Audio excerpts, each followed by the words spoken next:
Nous l'avons considéré comme puni, frappé de Dieu, humilié, mais il était blessé pour nos péchés, brisé pour nos iniquités. Le châtiment qui nous donne la paix est tombé sur lui, et c'est par ses meurtrissures que nous sommes guéris. Nous étions tous errants comme des brebis, chacun suivait sa propre voie, et l'Éternel a fait retomber sur lui l'iniquité de nous tous. Il a été maltraité et opprimé, et il n'a point ouvert la bouche. Semblable à un agneau qu'on mène à la boucherie, à une brebis muette devant ceux qui l'attendent. Il n'a point ouvert la bouche. Il a été enlevé par l'angoisse et le châtiment. Et parmi ceux de sa génération, qui a cru qu'il était retranché de la terre des vivants et frappé pour les péchés de mon peuple? On a mis son sépulcre parmi les méchants, son tombeau avec le riche, quoiqu'il n'eût point commis de violence, et qu'il n'y eut point de fraude dans sa bouche. Il a plu à l'Éternel de le briser par la souffrance. Après avoir livré sa vie en sacrifice pour le péché, il verra une postérité et prolongera ses jours, et l'œuvre de l'Éternel prospérera entre ses mains. À cause du travail de son âme, il rassasiera ses regards. Par sa connaissance, mon serviteur juste justifiera beaucoup d'hommes, et il se chargera de leurs iniquités. C'est pourquoi je lui donnerai sa part avec les grands. Il partagera le butin avec les puissants, parce qu'il s'est livré lui-même à la mort, et qu'il a été mis au nombre des malfaiteurs, parce qu'il a porté les péchés de beaucoup d'hommes, et qu'il a intercédé pour les coupables. Alors ce qui est, je remarquais, c'est 3 points. Le premier, ce sont les versets 13 à la fin du chapitre, hein, chapitre 15, verset 15, 13 à 15. C'est, il est question de, c'est comme une présentation de l'envoyé de l'Éternel, celui qui doit donner sa vie. Et il est présenté comme, comme souffrant. C'est le tableau de quelqu'un qui est défiguré par la souffrance, par le martyre, par comment dire, la torture même, hein. Il a été vraiment changé par la souffrance et par la peine et par l'immensité comment dire, des tortures qu'il a endurées. Et donc, il y a deux mots, hein, de même, au verset 14, et puis au verset 15, de même. Hein. De même qu'il a été pour plusieurs un sujet d'effroi, eh bien, de même, il sera pour beaucoup de peuples un sujet de joie. Alors, je me suis dit, tiens, c'est vrai que le Seigneur Jésus, quand il est venu sur la terre et qu'il a souffert, eh bien, les gens ont été quand même assez méprisants. Il, on s'est moqué de lui pendant qu'il vivait sur la terre. On s'est moqué de lui quand il était sur la croix. Et en fait, il était méconnu et méprisé. Mais après son triomphe, parce que sa mort sur la croix est le triomphe sur le péché et sur Satan, et puis sa résurrection, c'est le triomphe sur la mort. Et bien après son triomphe, et bien de même, il sera pour beaucoup de peuples un sujet de joie. Et c'est vrai qu'il y a une récompense pour le Seigneur Jésus, parce que s'il a été méconnu, un jour il sera reconnu. Et même, il est reconnu.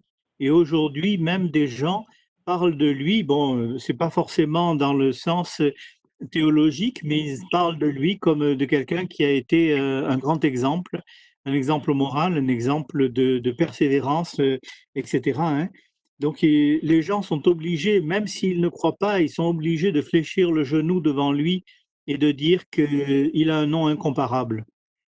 Plusieurs philosophes ont écrit sur le Seigneur Jésus et ils sont obligés d'admettre qu'il est une personne exceptionnelle. Au milieu de l'humanité, il tranche.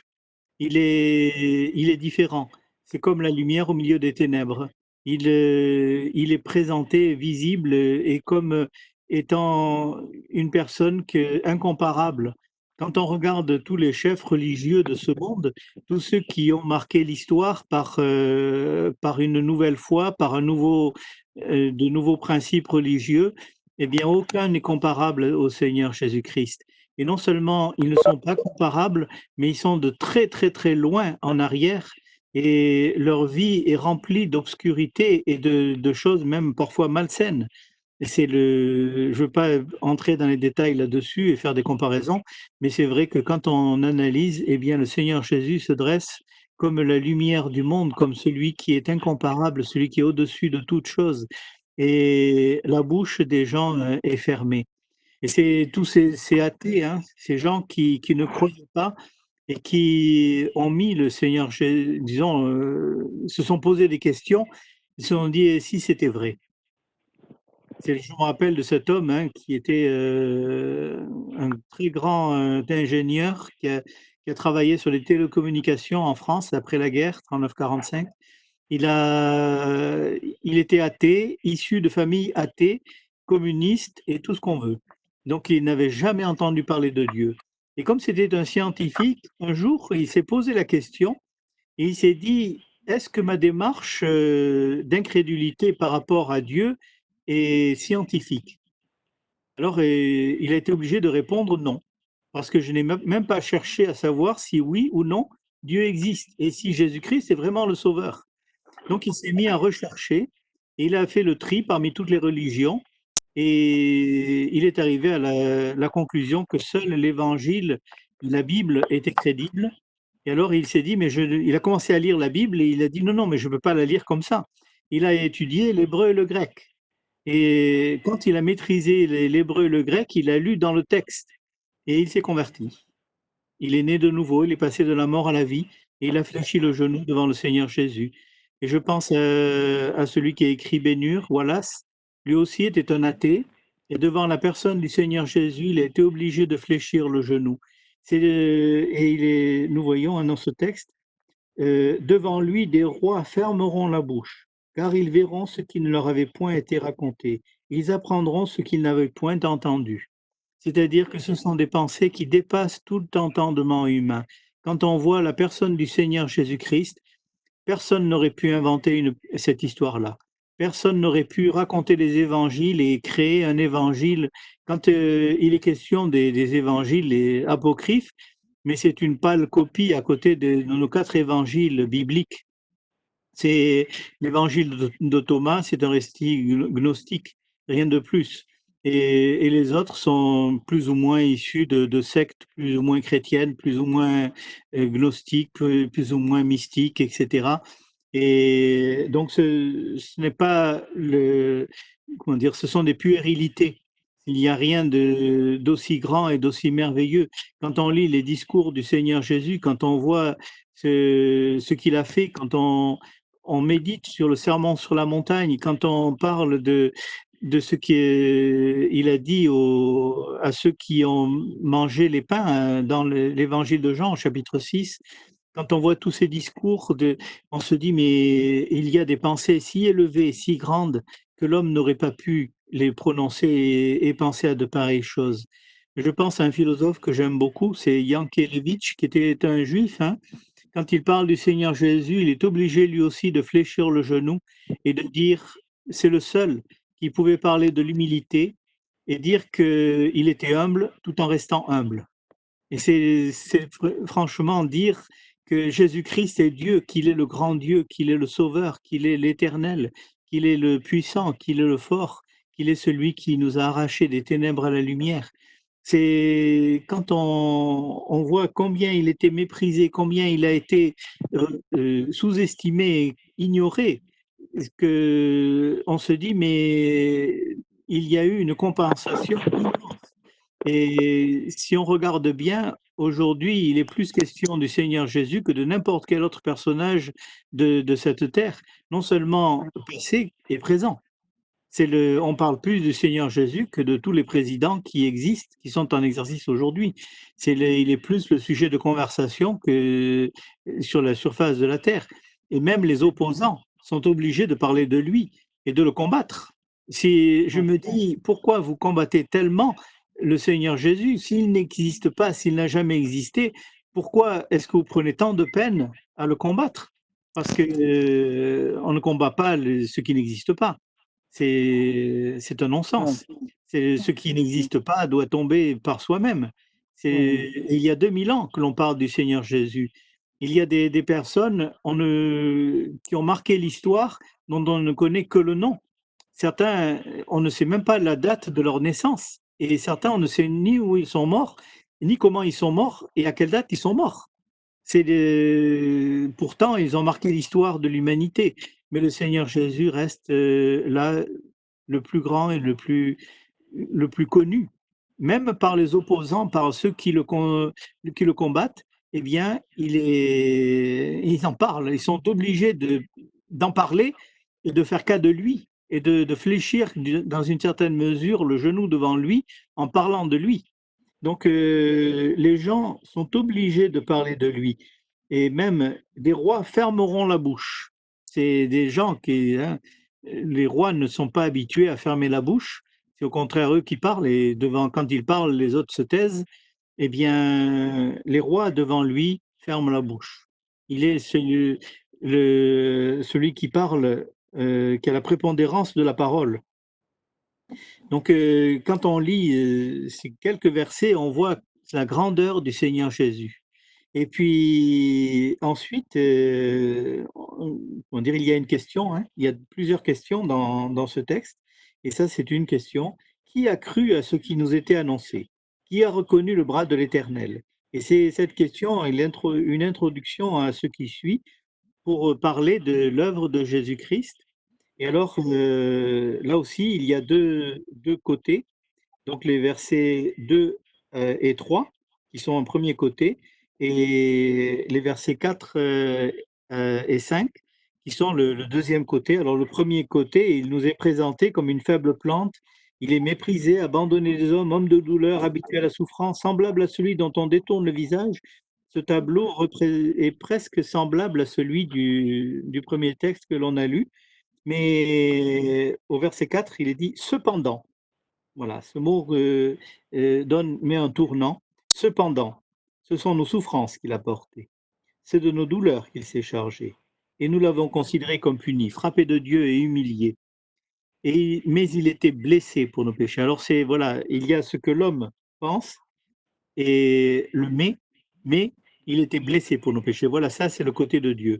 Donc le verset 4 nous dit ce que l'homme pense de ce que le Seigneur Jésus ce qu'il a souffert. Mais le verset 5, le «mais» donne un tournant «mais il était blessé pour nos péchés, brisé pour nos iniquités. Le châtiment qui nous donne la paix est tombé sur lui, et c'est par ses meurtrissures que nous sommes guéris». Ça, c'est le message de notre salut. Il a été frappé pour nos péchés, brisé pour nos iniquités. Le châtiment qui nous donne la paix est tombé sur lui. C'est par ses meurtrissures que nous sommes guéris. Il est l'auteur incontestable de notre salut. Il est l'auteur unique de notre salut. Il est le seul qui est notre salut. Il est le seul par lequel nous pouvons être réconciliés avec Dieu et par lequel nos péchés sont effacés. Mais l'homme pense qu'il est, voilà, il a souffert, frappé de Dieu. Il était maudit, hein, il a la malédiction de Dieu sur lui parce qu'il est allé trop loin. Mais le verset 5 nous dit, mais il était blessé pour nos péchés. Voilà, c'était pas lui le coupable, mais nous. C'est ensuite le troisième tableau qui est le plus long. Eh bien, c'est verset 6 jusque à la moitié du verset 10. Et voilà ce que nous étions. Nous étions perdus, nous étions errants, chacun suivait sa propre voie. Mais l'Éternel a fait retomber sur lui l'iniquité de nous tous. Donc, dans ce texte, on décrit beaucoup plus en détail. Si le verset 5 nous dit comment nous sommes sauvés et par quels moyens, eh bien, à partir du verset 6, nous avons notre situation et comment il nous a sauvés. Nous étions perdus, nous étions errants comme des brebis. Chacun suivait sa propre voie. Nous étions des insensés. Nous ne savions même pas dans quelle direction nous devions aller. On n'avait même pas une petite idée de ce que devait être notre vie et ce que devait être notre avenir. Chacun suivait sa propre voie et l'Éternel a fait retomber sur lui l'iniquité de nous tous.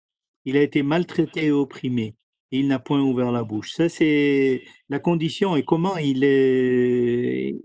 s'est présenté et comme quelqu'un qui ne résiste pas, qui est frappé, mais qui ne se défend pas. Il est comme un agneau, hein, comme une brebis. Il est brutalisé et n'a aucune réplique. C'est le verset 8. Il a été enlevé par l'angoisse et le châtiment. Et parmi ceux de sa génération, qui a cru qu'il était retranché des vivants et frappé pour les péchés de mon peuple? Là, il y a un retour à l'homme l'homme n'imaginait pas que le Sauveur est bien payé pour nos péchés. Et même dans cette incompréhension, eh bien, on a mis son tombeau avec le riche. C'est bon, le mot riche n'est pas dans le texte des Septante, c'est pas riche, hein, c'est autre chose. C'est l'oppresseur, hein. C'est le quoiqu'il n'eût point commis de violence et qu'il n'y eut point de fraude dans sa bouche. Parce que ça correspond plus avec la suite, hein, qu'il a commis de violence et de fraude.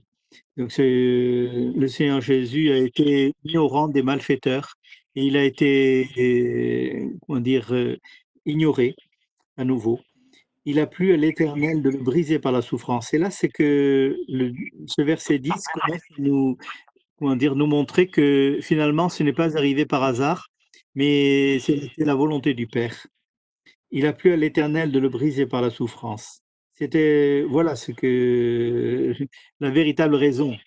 D'abord, c'est parce que nous sommes des pécheurs, mais surtout, c'est parce que le plan de Dieu, la volonté du Père, c'était que le Fils donne sa vie pour nous.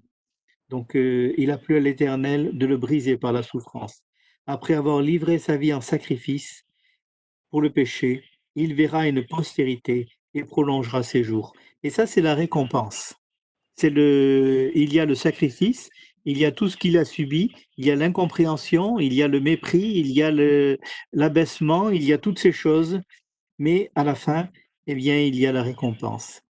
Et la récompense, il verra une postérité et prolongera ses jours.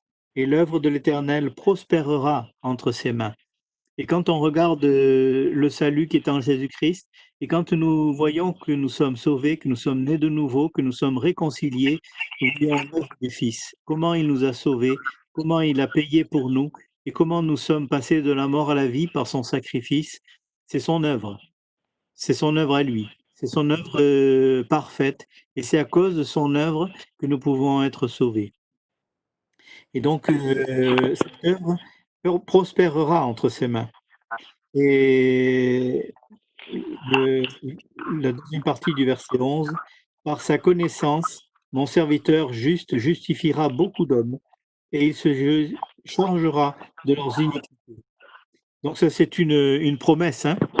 C'est parce qu'on le connaît, parce qu'on sait ce qu'il a fait pour nous, quand on prend connaissance du salut et de l'œuvre parfaite de Jésus-Christ sur la croix, eh bien, on est sauvé. Et mon serviteur juste justifiera beaucoup d'hommes et il se chargera de leurs iniquités. C'est pourquoi je lui donnerai sa part avec les grands. Il partagera le butin avec les puissants, parce qu'il s'est livré lui-même à la mort et qu'il a été mis au nombre des malfaiteurs. Il y a une récompense pour Christ. Un jour, déjà il est élevé, mais il sera encore plus élevé.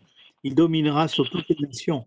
Il sera comment dire, le roi de toute la terre et le souverain incontesté. Et si aujourd'hui les genoux se fléchissent devant lui, eh bien à un moment, tout genou fléchira devant lui, dans les cieux, sur la terre et sous la terre, partout. Les genoux fléchiront. Aucun genou ne pourra rester raide devant le Seigneur Jésus. Tout le monde se mettra à genoux et se prosternera devant lui parce qu'il est le Sauveur et qu'il il a fait une œuvre incomparable. Personne n'a fait une œuvre comme la sienne. Et il s'est livré lui-même à la mort.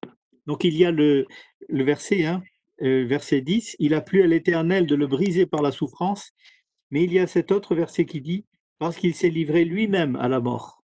Il y a la volonté du Père, il y a la soumission du Fils.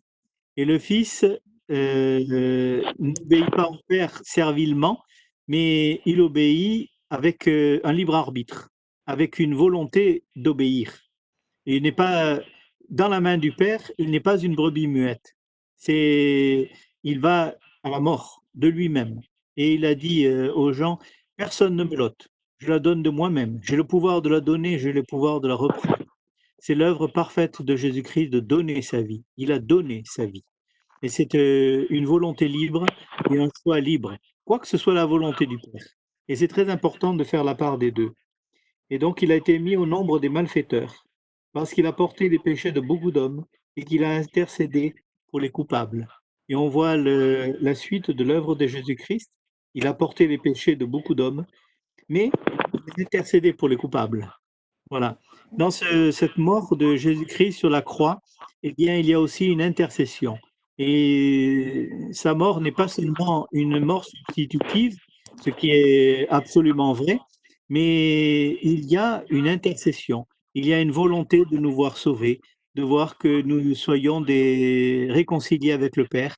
Et voilà, il est coupable, eh bien, il a pris en considération leur sort et il a plaidé qu'il donnait sa vie pour qu'il puisse être sauvé. Voilà, je ne vais pas plus loin. Je vous laisse les questions.